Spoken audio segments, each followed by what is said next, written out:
கால்நடைகளில் உங்களுக்கு பெரும் படிப்பினை வச்சிருக்கிறேன்னு சொல்லிட்டு அல்லாஹ் சொல்றான்.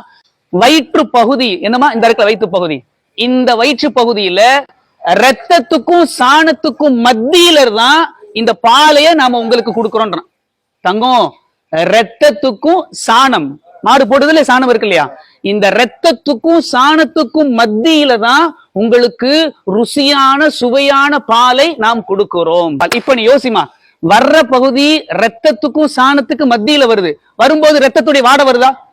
பாலை கலந்து ரத்தத்துடைய வாடை வருதா? சரி, சாணத்தினுடைய அந்த வாடை வருதா? அந்த நிறம் எது கலக்குதா? அந்த கலர் வருதா? எப்படி வருது பால்?